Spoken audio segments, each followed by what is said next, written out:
Assalamualaikum warahmatullahi wabarakatuh. Waalaikumsalam warahmatullahi wabarakatuh. Selamat datang teman-teman di channel Syariah TV bersama program baru kita yaitu Tanya Jawab bersama Ustadz. Di sebelah kiri saya sekarang sudah ada Ustadz Abdul Aziz Darji. Assalamualaikum Ustadz. Waalaikumsalam warahmatullahi wabarakatuh. Jadi nanti Ustadz Abdul Darji ini akan membahas pertanyaan-pertanyaan yang telah teman-teman sampaikan di komentar YouTube kita.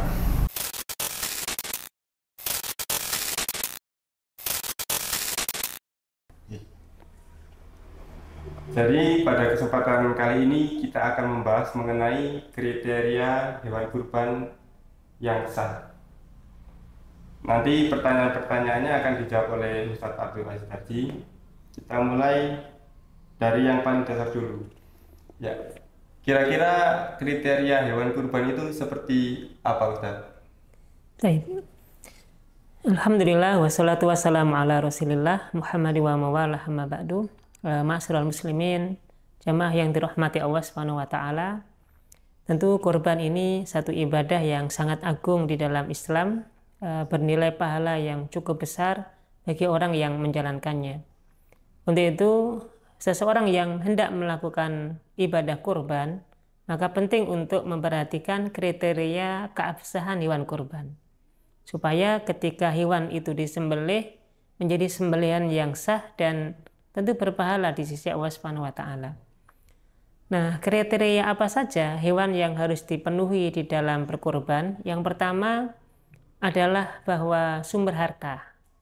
Ketika seseorang berkurban, menggunakan harta yang halal yang dimilikinya. Dia beli hewan kurban dari harta halal, sumber harta yang halal, yang insya Allah dengan ini kemudian kurbannya menjadi kurban yang sah.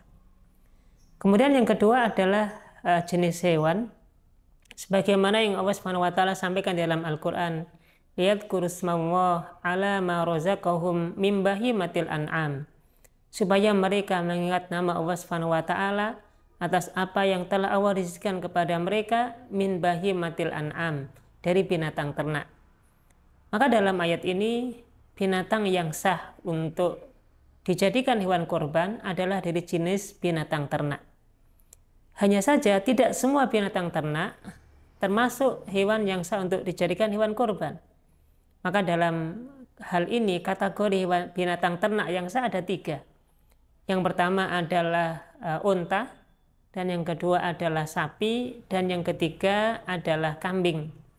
Tentu 3 hewan ini dengan berbagai macam varian atau jenisnya.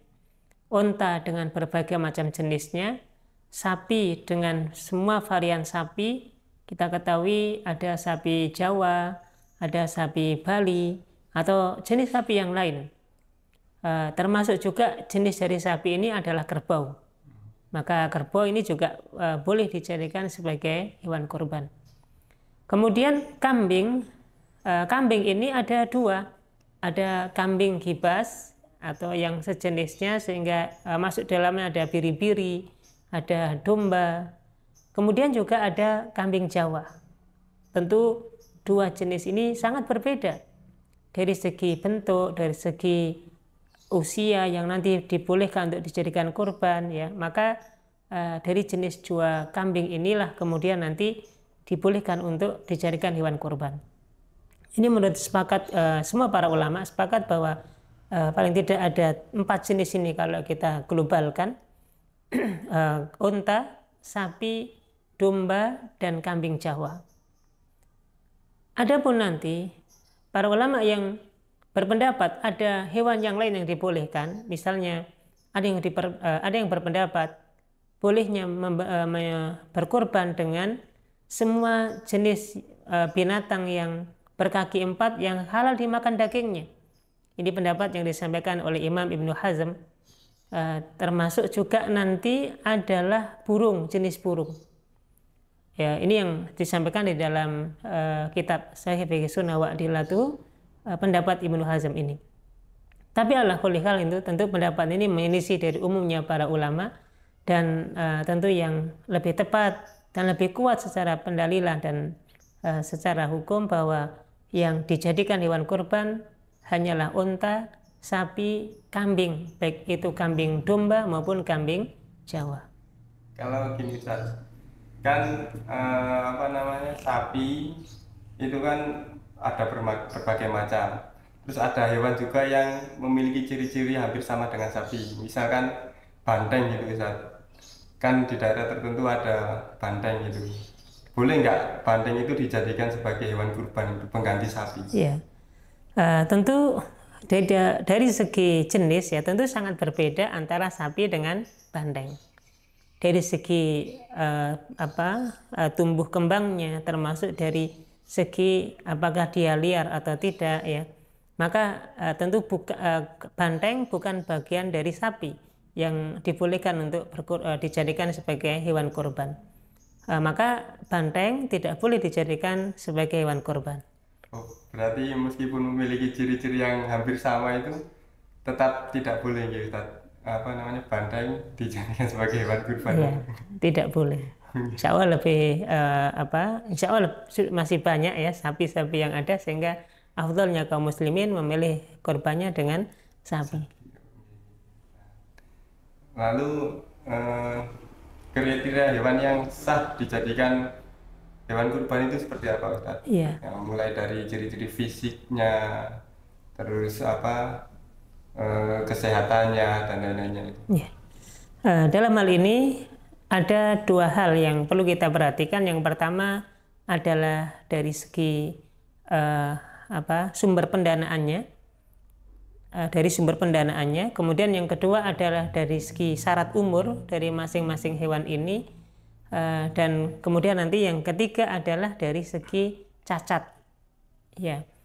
Yang pertama dari segi sumber pendanaan, maka dari jenis unta dan dari jenis sapi, maka dibolehkan unta dan sapi ini pengadaannya dari sumber patungan atau gabungan harta dari beberapa kaum muslimin. Sebagaimana yang disampaikan dari sahabat Jabir bin Abdullah radhiyallahu anhu, bahwasanya ketika beliau sedang safar bersama Nabi Sallallahu Alaihi Wasallam pada saat Amul Hudaybiyah, maka sahabat ini dan Nabi Sallallahu Alaihi Wasallam dan para sahabat ini menyembelih al-badanah, unta itu sumbernya dari 7 orang. Sebagaimana juga sapi sumber kurbannya berasal dari 7 orang. Maka di sini menunjukkan bahwasanya bolehnya bermusyarakah atau patungan untuk pembelian hewan kurban unta dan sapi dari 7 orang. Kemudian juga di dalam hadis yang lain, sebagaimana dari hadis sahabat Abdullah bin Abbas radhiyallahu anhu, juga ketika beliau bersafar bersama Nabi Sallallahu Alaihi Wasallam, kemudian datanglah waktu sholat Idul Adha, maka para sahabat bermusyarakah patungan untuk pembelian unta itu sampai dengan 10 orang. Sumber hartanya dari 10 orang. Adapun sapi dari 7 orang. Dari dua hadis ini kita simpulkan bahwa unta bisa patungan untuk pengadaan hewan kurban adalah maksimalnya sampai 10, 7 sampai 10. Kemudian sapi ini dibatasi sampai 7 saja. Tidak boleh lebih dari 7. Sehingga kalau kurang boleh, tapi yang tidak dibolehkan kalau sampai sumber pendanaannya ini patungan atau gabungan harta dari 7 orang atau lebih atau 10 lebih dari hewan unta. Adapun kambing baik kambing Jawa maupun domba atau biri-biri, sumber pendanaannya harus dari 1 orang. Maka tidak boleh patungan pendanaan untuk pembelian hewan kambing atau domba untuk berkorban. Harus 1 orang sumber pendanaannya. Gitu. Kalau ini Ustaz, misalkan, maaf saya potong Ustaz, kita korbankan untuk 7 orang kan kita iuran, okay. Tapi 7 orang ini niatnya berkorban, tapi tidak dibelikan sapi. Daripada repot-repot, kita bagian saja uangnya gitu kan, langsung bagikan uang gitu. Gimana Ustaz? Sebagaimana dijelaskan dalam definisi korban, bahwa korban ini atau al-udhiyah itu mana adalah ma yudhakka taqarruban ila Allahi azza wa jalla. ibadah kurban atau ibadah udhiyah ini adalah ibadah sembelihan. Jadi ibadah yang kita lakukan dengan menyembelih hewan. Sehingga kalau kemudian ibadah ini disalurkan dalam bentuk uang, misalnya patungan 7 orang tadi atau 10 orang yang sedianya dibelikan unta misalnya, atau 7 orang yang sedianya dibelikan sapi, ternyata nggak jadi dibagikan dalam bentuk uang kepada orang lain. Maka hakikatnya ini bukan bagian dari ibadah kurban, karena syarat untuk ibadah penyembelihannya tidak ada. Otomatis nanti masuk dalam kategori ibadah yang lain, ya bisa infak, sedekah atau hibah biasa. Nah, hanya untuk itu kalau berniat berkorban, betul-betul yang disediakan adalah hewan kurbannya. Kemudian disembelih atas nama diniatkan untuk Allah Subhanahu wa taala, bukan untuk yang lain. Maka hakikatnya ibadah 9 inilah yang nanti memenuhi syarat kriteria sebagai hewan kurban. Jadi yang utama dari ibadah kurban itu adalah proses dari penyembelihannya itu. Penyembelihannya, betul. Lanjut Ustadz, yang kriteria hewan kurban yang sah itu gimana? Berikutnya adalah berkaitan dengan kriteria usia. Tentu ini juga penting untuk diperhatikan karena nanti ini berkaitan dengan kriteria keabsahan hewan kurban. Sehingga kalau dari segi usia ini tidak terpenuhi secara fisik, secara zat hewan kurbannya, maka tidak dikatakan sebagai hewan kurban yang sah. Pada dasarnya hewan yang akan dijadikan hewan kurban itu adalah musinnah, artinya sesuai dengan usia yang ditetapkan, baik dari usia tahun atau usia bulan dari masing-masing hewan kurban. Maka dari sini bisa kita rinci bahwa hewan kurban unta dikatakan sah kalau unta itu usianya sudah musinnah, yaitu dalam kondisi dia sudah usia 5 tahun masuk ke 6 tahun. Masuk ke 6 tahun, ini usia 6 tahun sudah lewat, masuk ke 6 tahun, itu kalau kemudian dijadikan hewan kurban maka insya Allah sah secara usia.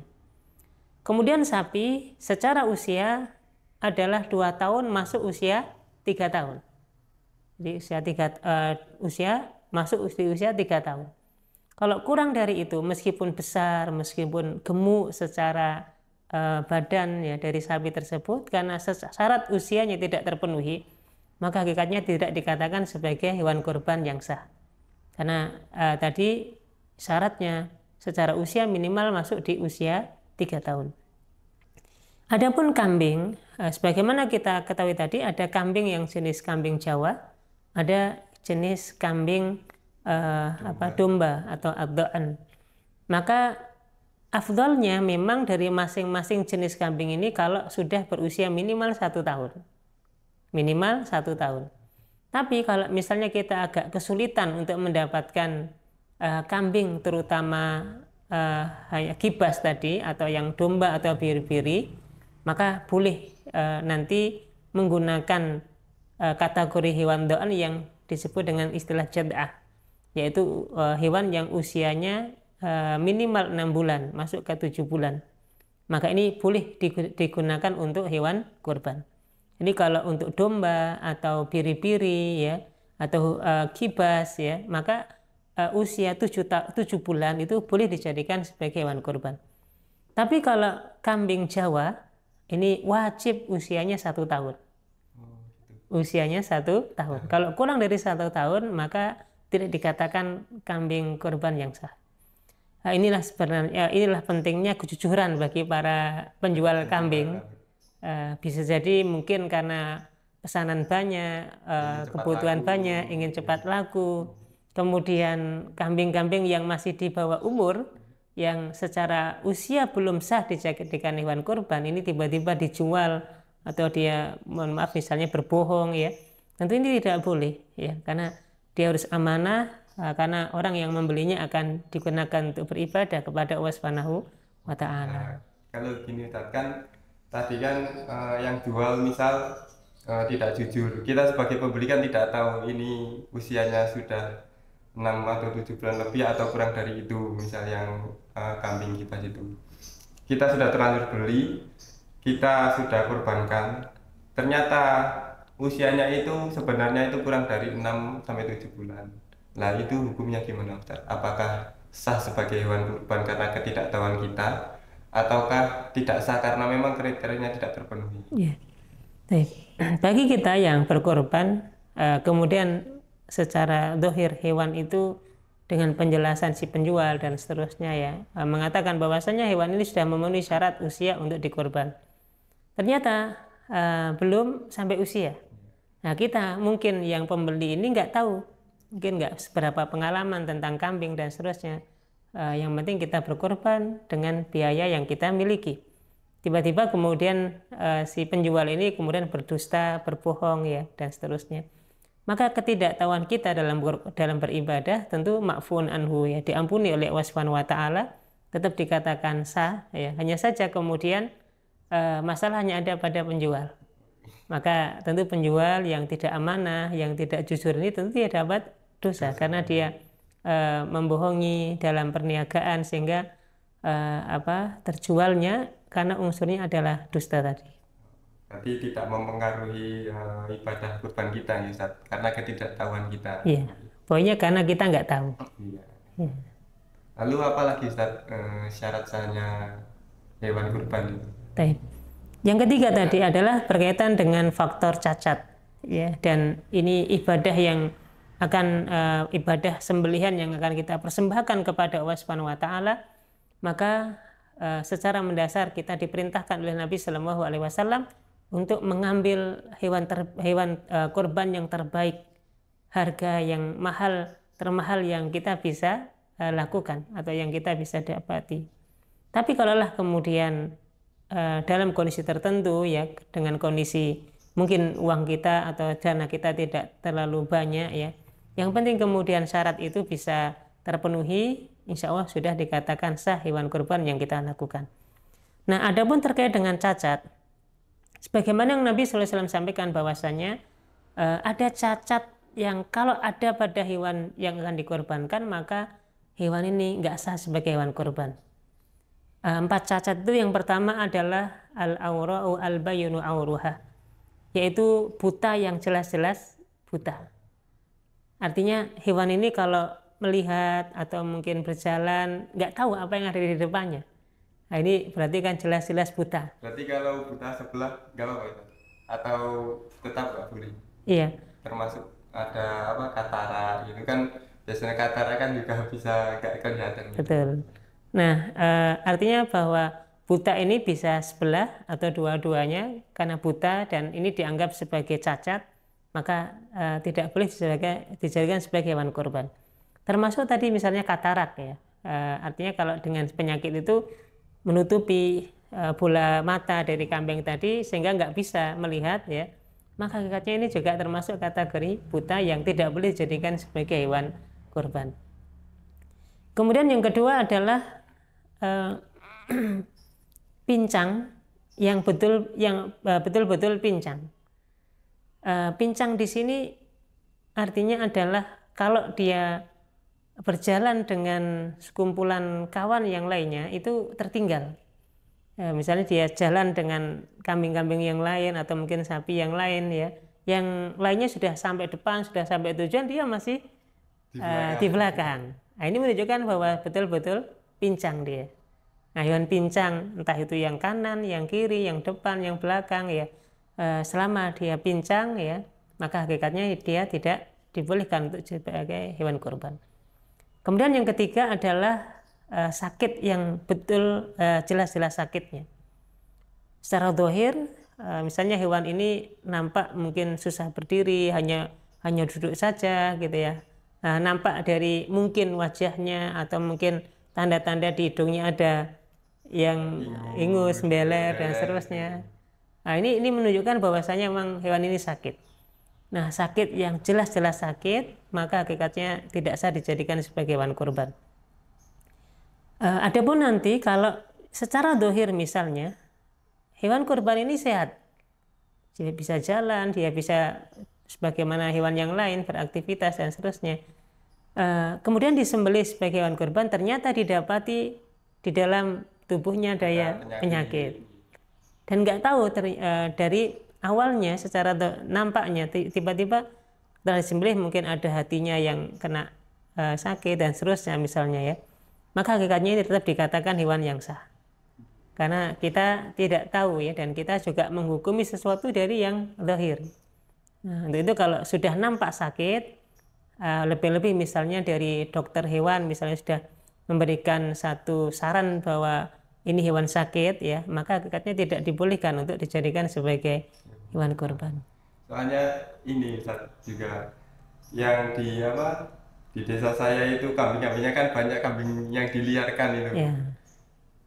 Kemarin itu ada kambing disembeli, kambing yang liar itu ternyata di dalam perutnya itu banyak plastik, ternyata makan plastik banyak itu kan bisa saja terjadi saat kita melakukan kurban itu. Betul. Jadi itu karena ketidaktahuan kita juga tidak apa-apa. Tidak masalah ya, yang penting secara zahir hewan ini tidak nampak sakit ya. Tadi misalnya nampak sakit sehingga kondisinya tidur terus gitu ya, ini kan berarti memang hewan ini menunjukkan hewan yang sakit ya. Adapun kalau misalnya masih jalan seperti biasa, makan juga mau, minum juga mau ya, maka hakikatnya ini dihukumi secara zahirnya adalah kambing yang sehat meskipun di dalam tubuhnya ada menyimpan penyakit tertentu. Baik. Kemudian yang terakhir, yang keempat, cacat yang menjadikan hewan kurban tidak sah adalah kurus yang sangat kurus sehingga tidak bisa berdiri karena saking kurusnya tadi. Nah, ini juga menunjukkan bahwasanya kalau kita mencari hewan kurban ya, kita mencari hewan yang gemuk, yang sehat ya, sehingga kita persembahkan kurban ini betul-betul dari harta halal yang kita miliki. Kemudian dari kriteria hewan juga hewan yang istimewa ya, karena kita akan persembahkan untuk Allah Subhanahu wa taala. Sehingga kita tidak pilihkan dari hewan yang cacat, hewan yang kemudian secara nilai tadi berkurang kesempurnaannya di sisi Allah Subhanahu wa taala. Terus ini Ustaz, ada mungkin ini bisa dibilang cacat atau tidak, tapi tidak termasuk dalam 4 kriteria tadi itu. Saya pernah nemu itu kambing itu, mohon maaf, bisu. Jadi kalau mau mengembang itu hanya mulutnya saja yang terbuka tapi nggak keluar suaranya itu termasuk cacat yang tidak diperbolehkan untuk dijadikan hewan kurban atau masih bisa ditoleransi. Ya, tadi ada cacat yang menyebabkan kalau kita sembelih tidak sah sebagai hewan kurban. Nah, yang kedua ada cacat yang hukumnya makruh. Cacat yang sebatas hukumnya makruh, yang artinya kalau kita tinggal, artinya tidak kita jadikan hewan kurban, ini lebih utama. Tapi kalau lah misalnya dijadikan hewan kurban ini juga tidak masalah, tapi keutamaannya mungkin kesempurnaannya juga berkurang. Nah, apa saja cacat yang menyebabkan hewan itu makruh untuk berkorban? Yang pertama adalah hewan yang maktu'ul udhun, jadi yang telinganya terpotong ya.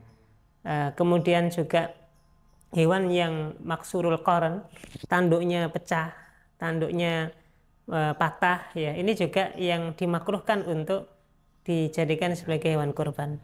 Jadi telinganya terpotong dan tanduk yang patah tadi gitu ya.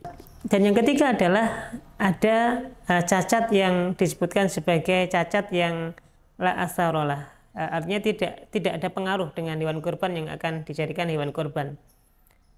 Tetap sah, hanya saja memang mengurangi kesempurnaan dalam hewan kurban itu sendiri. Nah, cacat apa saja? Di antaranya adalah hewan yang tidak punya gigi. Jadi giginya nggak ada, ompong ya. Misal tidak punya gigi, semua habis juga. Semua habis, itu termasuk cacat yang masih boleh untuk sebagai hewan kurban. Gitu. Kemudian juga misalnya cacat yang sifatnya maktu'ul anf, artinya adalah hidungnya terpotong, sumbing misalnya. Nah, itu juga boleh, artinya tetap sah dijadikan hewan kurban, tapi tetap nanti mengurangi kesempurnaan pahala kurban.